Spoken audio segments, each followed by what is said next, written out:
की हदायत पर ये जिला गाड़ी में 4 रमज़ान द्वार लगाए गए हैं, गाड़ी बुरेवाला मैक्सी और गद्दी। इसमें हमने इस बात को यकीनी बनाने की हर मुमकिन कोशिश कर रहे हैं कि यहाँ चीज़ें जो हैं मुनासिब रेट्स पे मुहैया की जाएँ और इसके साथ साथ उनकी क्वालिटी को भी मेंटेन रखा जाए। स्पेशली जो है और यहाँ पर लोगों के लिए टेंट लगाए गए हैं, पंखों का इंतज़ाम किया गया है और कोशिश की गई है कि जो सार्फिन हैं, जो कंज्यूमर्स हैं, जो विजिटर्स हैं, उनके कंफर्ट का भी हम उसको भी यकीनी बना रहे हैं।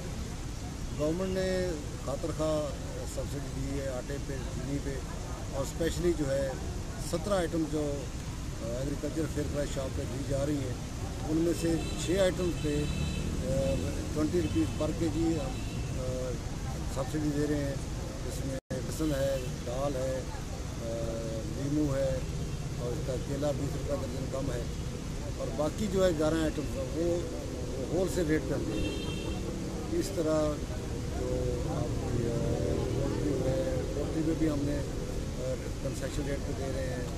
मटन और बीफ वो तो आज महंगा है, लेकिन उसको भी हम कम रेट पे दे रहे हैं।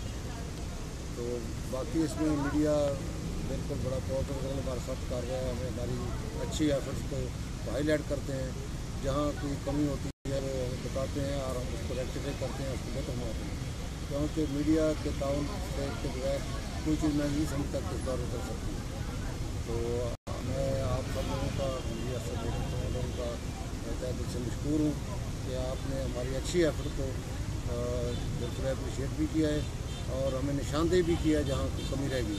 तो आपकी निशानदेही करदा चीज़ से हम मदद करते हैं, उसकी मदद करते हैं। बहुत शुक्रिया सर। आखिर तो सिर्फ एक रिक्वेस्ट है, जिस तरह आप ब्याड़ी में विज़िट करते हैं या मैलसी, इसी तरीके एक सब्ज़ी मंडी बुरेवाला का विज़िट हो जाए तो फल सस्ता हो जाएगा। मेहरबानी। मैं इंशाल्लाह ये इसी बुरेवाला को और इसी मैलसी को कहता हूँ कि वो बाकायदगी से विजिट करें, मैं खुद भी विजिट करूँगा। बहुत शुक्रिया, मेहरबानी। और ये कोशिश करेंगे रेट का ब्याड़ी और बुरेवाला का इतना फ़र्क नहीं होना चाहिए, ज़मीन आसमान का फ़र्क नहीं हो सकता।